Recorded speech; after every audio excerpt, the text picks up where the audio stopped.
چلیں جی اب اس کی تھوڑی سی ڈیٹیل سمجھ لیتے ہیں، تفسیر۔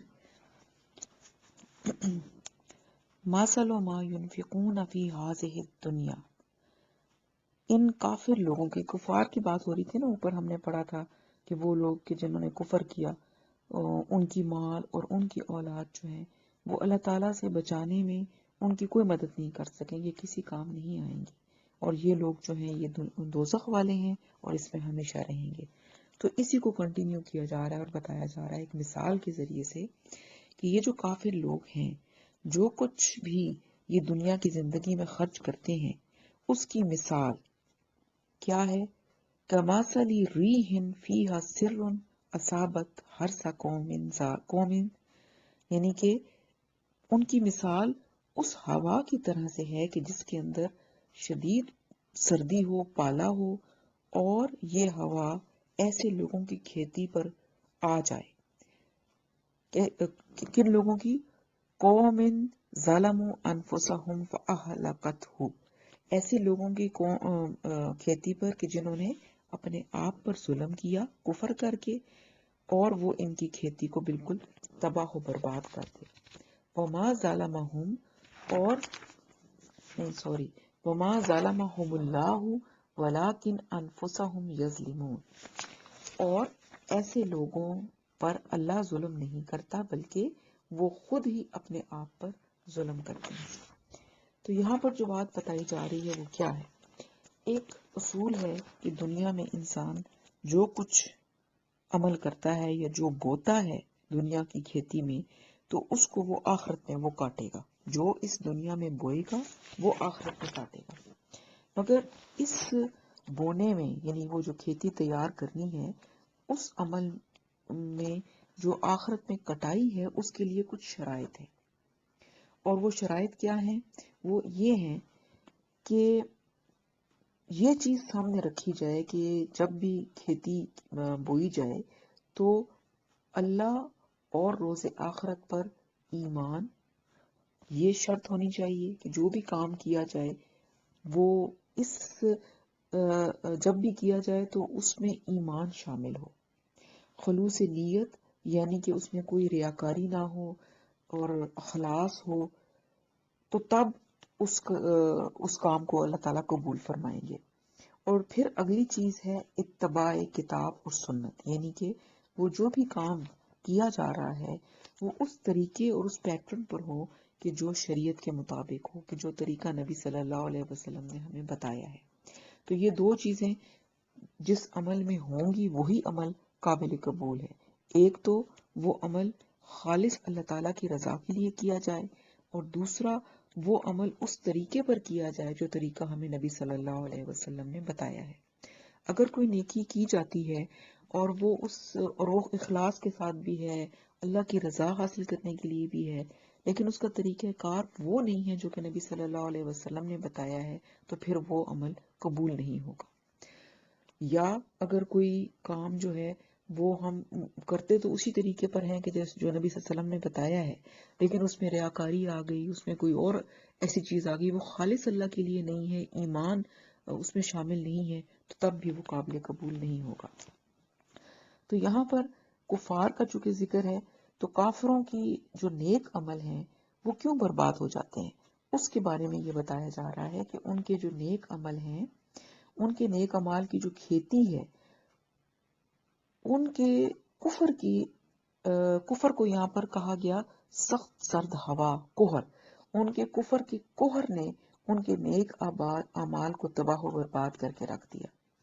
اور ان اعمال کا پھر آخرت میں کوئی بدلہ نہیں ملے گا، کیونکہ کھیتی تو انہوں نے اگا لی، یعنی جو بھی کام انہوں نے نیکی کی، کھیتی تو اگائی، مگر اس کھیتی پر ایسی شدید ٹھنڈی ہوا چلی کہ جس نے اس کھیتی کو بالکل تباہ کر دیا، بھسم کر دیا۔ ایسے کافروں اور ریاکاروں کو آخرت میں ان کے صدقہ خیرات، ان کے نیک اعمال کا اجر نہیں ملے گا۔ کیوں؟ کیونکہ انہوں نے جو نیک اعمال کی کھیتی تیار کی تھی وہ تو ختم ہو گئی، وہ تو اس کا اجر تو تب ملے نا کہ وہ تیار ہو اور وہ آخرت میں اس کا اجر ملے، وہ تو آخرت تک پہنچی ہی نہیں، وہ وہیں ان کے کفر کے اور ان کی ریاکاری کے قہر کی وجہ سے وہ ساری کی ساری کھیتی جو ہے وہ تباہ ہو گئی. تو یہاں پر یہ بڑی اچھی مثال دے کر یہ چیز سمجھا دی گئی. یہاں تو خیر کفار کی بات ہو رہی ہے، لیکن ہم اگر اس کو دیکھیں براڈ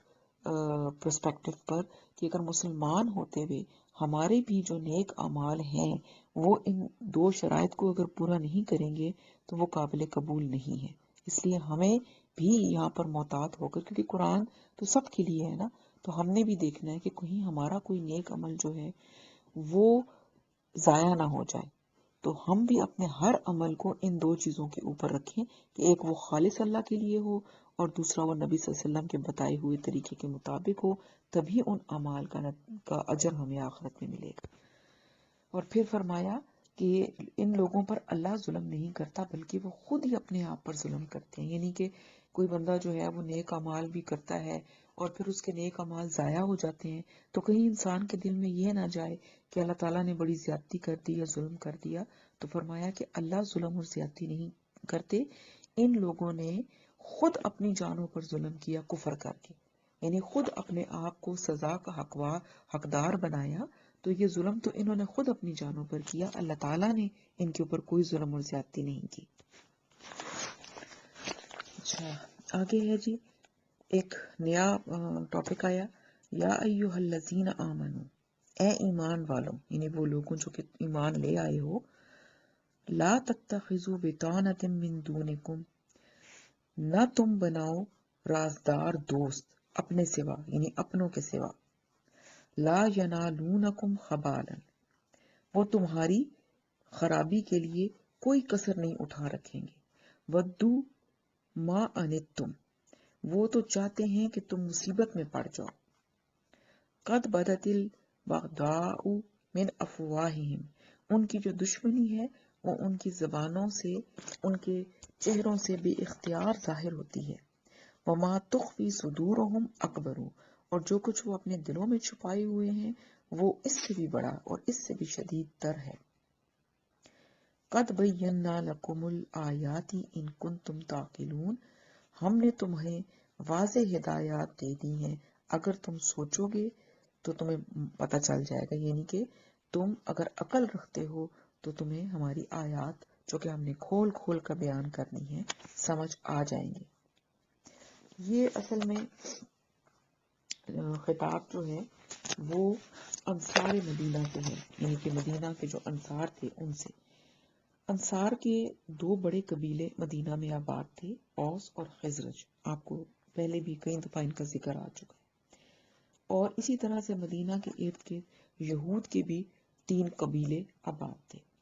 تو وہ جو 3 قبیلے یہود کے تھے ان کا کام کیا تھا، ان میں سے کچھ تو انصار کے اوس کے ساتھی بنے ہوئے تھے اور کچھ خزرج کے، اور اوس اور خزرج کے قبیلوں کی آپس میں لڑائی چلتی تھی. یعنی ان جو یہود کے قبیلے تھے انہوں نے ان کے ساتھی بن کر ان کو آپس میں لڑواتے رہتے تھے، اور اس سے ان کو فائدہ کیا ہوتا تھا کہ ان کے جو ہتھیار وہ بناتے تھے وہ بک جاتے تھے، اور اس طرح سے ان کو مالی فائدہ ہوتا تھا، پھر وہ سود پر قرضے بھی دیتے تھے. تو اس طریقے سے انہوں نے دوستیاں بھی بنائی ہوئی تھیں اوس اور خزرج کے ساتھ ان قبیلوں نے، اور وہ ان کو لڑواتے بھی رہتے تھے. تو جب نبی صلی اللہ علیہ وسلم مدینہ میں تشریف لائے تو یہ پورے قبیلے جو تھے اوس اور خزرج کے یہ مسلمان ہو گئے. تو اس کے جب مسلمان ہو گئے تو اس کے بعد بھی جو یہودیوں کے ساتھ ان کے تعلقات تھے وہ تعلقات وہ نبھاتے تھے. ظاہر دوستیاں تھیں، ہو سکتا ہے آپس میں کچھ ان کی رشتہ داریاں بھی ہو گئی ہوں، تو وہ تعلقات وہ نبھا رہے تھے، رشتے ان کے ویسے کے ویسے چل رہے تھے. مسلمان تو دل سے، سچے دل سے نبھاتے تھے، لیکن جو یہودی تھے ان کے اندر نفاق تھا. شروع سے ہم ان کے بارے میں یہی کچھ پڑھ رہے ہیں. تو ان کی جو منافقانہ روش تھی وہ یہاں پر ظاہر کی گئی ہے کہ وہ انصار ظاہراً تو وہ انصار کے قبیلوں کے دوستی کا دم بھرتے تھے، مگر دل میں وہ ان کے سخت دشمن ہو گئے تھے اور ان کو حسد تھا. آپ کو وہ بھی ڈیٹیل ساری پتہ ہے کہ کیا وجہ تھی کہ وہ یہود جو تھے وہ یہاں پر آباد ہی اسی نیت سے ہوئے تھے کہ یہاں پر ان کی کتاب میں نشانیاں موجود تھی کہ اس سرزمین پر ایک آخری نبی آئیں گے، ان کے اوپر وہ یہود ایمان لے آئیں گے. تو جب وہ نبی آئے اور وہ ان کی قوم سے نہیں آئے تو انہوں نے ان کا انکار کر دیا حسد کی وجہ سے، تکبر کی وجہ سے. لیکن اوس اور خزرج کے جو لوگ تھے، چونکہ ان کی ان سے دوستیاں تھیں، یہ بھی ان سے سنتے رہتے تھے ان نبی کے بارے میں. انہوں نے جب ان نبی کو دیکھا، نبی صلی اللہ علیہ وسلم کو، تو انہوں نے یہ فوراً ایمان لیا ہے. ان کو بھی پتہ چل گیا کہ یہ وہ نبی ہیں کہ جن کا ذکر یہود کی کتابوں میں موجود ہے. تو یہ جو چیز تھی، یہود اس وجہ سے ان کے دل کے اندر بغض تھا. تو یہ منافقت انہوں نے رکھی کہ وہ اوپر سے تو مسلمانوں کے دوست رہے، لیکن بیچ میں سے وہ ان کے شدید ترین دشمن بن گئے. اور اس سے ان کو فائدہ کیا ہوتا تھا اب، کہ وہ مسلمانوں کے بیچ میں فتنہ اور فساد پیدا کرتے تھے، اور وہ چونکہ ان کے دوست ظاہر کرتے تھے اپنے آپ کو، تو ان کے راز بھی وہ لے لیتے تھے اور وہ دشمنوں کے حوالے کر دیتے تھے. تو یہاں پر انہی وجوہات کی بنا پر اللہ تعالیٰ نے مسلمانوں کو ان کی دوستی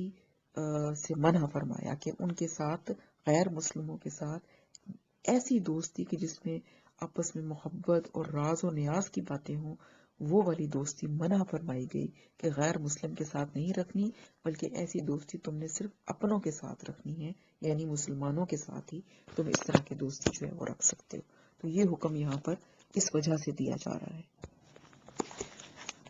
آگے فرمایا ہاں انتم اولائی، ہاں تم ایسے لوگ ہو. اللہ تعالیٰ فرماتے ہیں کہ تم ایسے لوگ ہو، تحبونہم، تم ان یہود سے محبت رکھتے ہو، ولا یحبونکم، اور وہ تم سے محبت نہیں رکھتے، یعنی وہ تمہارے خیر خواہ نہیں ہیں. وتؤمنون بالکتاب، اور حالانکہ تم تؤمنون بالکتاب کلہ، تم تمام آسمانی کتابوں پر ایمان رکھتے ہو. کلہ سے مراد ہے، آپ کو پتہ ہے نا کہ ایک ام الکتاب ہے جو کہ اوپر آسمانوں پہ ہے، اور اس کتاب میں سے تورات بھی آئی، زبور بھی آئی، انجیل بھی آئی، اور قرآن پاک بھی آیا. تو ہم تو ایز اے مسلم تمام آسمانی کتابوں پر ایمان رکھتے ہیں، کہ ساری آسمانی کتابیں اللہ کی طرف سے ام الکتاب سے آئیں. تو یہاں فرمایا جا رہا ہے کہ تم پوری کتابوں پر ایمان رکھتے ہو. وَإِذَا لَقُوكُمْ، اور وہ لوگ جب تمہیں ملتے ہیں، یعنی یہود جب تمہیں ملتے ہیں، قَالُوا آمَنَّا، تو وہ کہتے ہیں، تمہیں یہ کہتے ہیں کہ ہم ایمان لے آئے. وَإِذَا خَلَوْا، مگر جب وہ علیحدہ ہوتے ہیں، اکیلے ہوتے ہیں، تم سے دور ہوتے ہیں، عَزُّوا عَلَيْكُمُ الْأَنَامِلَ مِنَ الْغَيْظِ، تو کیا کرتے ہیں وہ تم پر غصے کے مارے اپنی انگلیاں کاٹنے لگتے ہیں. قل، آپ صلی اللہ علیہ وسلم سے کہا جا رہا ہے کہ آپ ان سے کہہ دیں، موتوا بغیظکم، اپنے غصے میں مر جاؤ. ان اللہ علیم بذات الصدور، بے شک اللہ تعالیٰ دلوں کے راز تک خوب جاننے والا ہے. تو یہاں پر ان کی جو منافقت ہے اس کو مزید اللہ تعالیٰ نے کھول کر سامنے رکھ دیا مسلمانوں کے، اور فرمایا کہ جب وہ تمہارا، یعنی یہ جو یہود ہیں، جب وہ تمہارا اتفاق، تمہاری آپس کی پیار محبت اور کامیابیاں وغیرہ دیکھتے ہیں، تو وہ غصے کے مارے اپنی انگلیاں دانتوں میں چبانے لگتے ہیں. یعنی فرمایا کہ تم تو ان کو دوست سمجھتے ہو، تم تو نیک نیتی سے ان کے ساتھ دوستی نبھا رہے ہو، لیکن ان کی بات کو واضح کیا کہ وہ تمہیں دوست نہیں سمجھتے. یہ اللہ تعالیٰ نے ان کی منافقت مسلمانوں پر کھول کر رکھ دی کہ وہ تمہیں دوست نہیں سمجھتے، وہ تمہارے خیر خواہ نہیں ہیں. تم تو ساری کتابوں پر ایمان لاتے ہو، یعنی تم تو ان کی کتاب کو بھی مانتے ہو، لیکن وہ ایسا نہیں کرتے. اور تمہارے سامنے تو وہ کہتے ہیں، جب تم سے ملتے ہیں تو کہتے ہیں کہ نہیں ہم تو ایمان لے آئے ہیں اور ہم تو تمہارے خیر خواہ ہیں، لیکن اصل میں وہ جھوٹ بولتے ہیں. اور جب وہ اکیلے ہوتے ہیں تو ان کے اندر کا بغض اور غضب اس قدر ہوتا ہے کہ چونکہ وہ کچھ کر نہیں سکتے تو وہ اپنی انگلیاں اپنی دانتوں میں چباتے ہیں. جیسے محاورتاً کہا جاتا ہے نا کہ غصے کی وجہ سے، بغض اور حسد کی وجہ سے وہ اپنی انگلیاں کاٹتے ہیں کہ ہم کیا کریں کہ ہم ان کو نقصان پہنچائیں. تو فرمایا اللہ تعالیٰ نے کہ تم نبی صلی اللہ علیہ وسلم سے کہ آپ ان کو کہیں کہ تم خواہ کتنا بھی غصہ کرو، جل بھن جاؤ، اللہ تعالیٰ اپنے مشن کو کامیاب کر کے رہیں گے. کہ تم بے شک اپنے غصے میں مرو، کھپو، جو مرضی ہے کرو، اسلام کا جو دین ہے وہ غالب ہو کر رہے گا، اور وہ بلند ہو کر رہے گا، اور تمہارے دلوں میں جو بغض اور اناد ہے وہ اندر ہی رہ جائے گا، اور اللہ تعالیٰ اس سے پوری طرح واقف ہے جو کچھ تمہارے دلوں میں ہے۔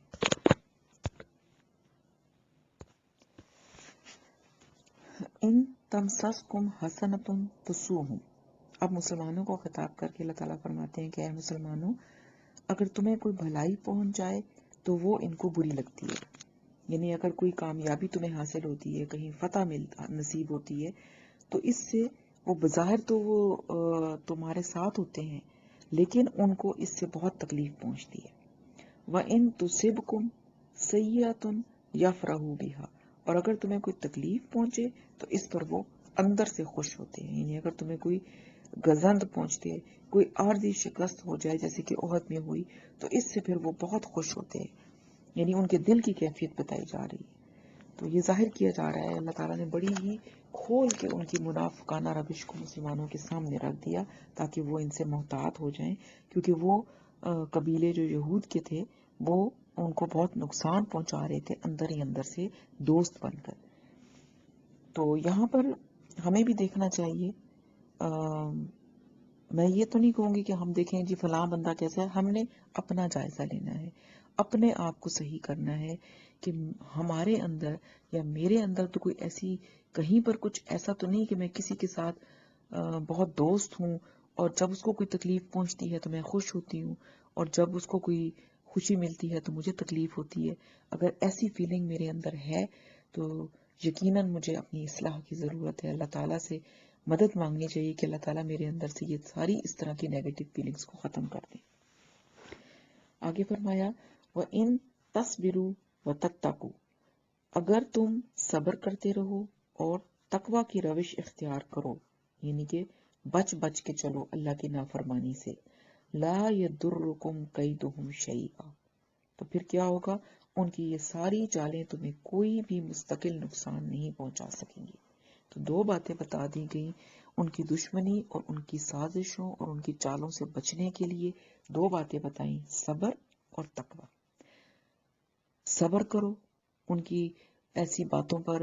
فوراً ریئیکٹ مت کرو، اور تقوی اختیار کرو، اپنے آپ کو حد الامکان بچاؤ کہ تم کوئی غلط کام نہ کرو۔ تو پھر اللہ تعالیٰ، یعنی اصل چیز یہ ہے کہ اللہ کے اوپر انسان معاملات کو چھوڑ دے اور خود محتاط ہو جائے تو اللہ تعالیٰ مدد فرماتے ہیں۔ ان اللہ بما یعملون محیط، کہ جو کچھ بھی یہ کر رہے ہیں یقیناً اللہ تعالیٰ نے اس کا احاطہ کیے ہوئے ہے۔ اللہ تعالیٰ کی حدود سے یہ کہیں باہر نہیں جا سکتے، بے شک اللہ تعالیٰ تھوڑی ڈھیل بھی دے دیتے ہیں اور کچھ وقت کہیں تھوڑا بہت مسلمانوں کو نقصان بھی پہنچ سکتا ہے، لیکن مستقلاً وہ مسلمانوں کو کوئی نقصان نہیں پہنچا سکیں گے اور وہ ان کو کوئی بھی ان کی چال کامیاب نہیں ہوں گی۔ اللہ تعالیٰ سب کچھ دیکھ رہے ہیں۔ تو یہاں پر بھی یہ تو ان سے خطاب تھا، لیکن پھر ہم بھی دیکھیں کہ اگر کسی ایسی سچویشن میں ہم ہوں تو ہم نے کیا دیکھنا ہے، کرنا کیا ہے، صبر کریں، معاملے کو اللہ پر چھوڑ دیں اور جو اللہ تعالیٰ نے طریقے بتائے ہیں ان کے مطابق اپنی زندگی گزارتے رہیں، تو اللہ تعالیٰ جو ہیں وہ ضرور مدد کرتے ہیں اور دشمنوں کی چالوں سے بچا لیتے ہیں۔ تو یہ آج کا ہمارا لیسن تھا۔ اللہ تعالیٰ ہم نے جو کچھ پڑھا ہے اس پر عمل کی توفیق عطا فرمائے، اور کہیں بتانے میں یا کہیں اعراب کی کوئی مجھ سے غلطی ہو گئی ہو تو اللہ تعالیٰ مجھے معاف فرمائے۔ سبحانک اللہم و بحمدک، نشہد ان لا الہ الا انت، نستغفرک و نتوب الیک۔ السلام علیکم ورحمۃ اللہ وبرکاتہ۔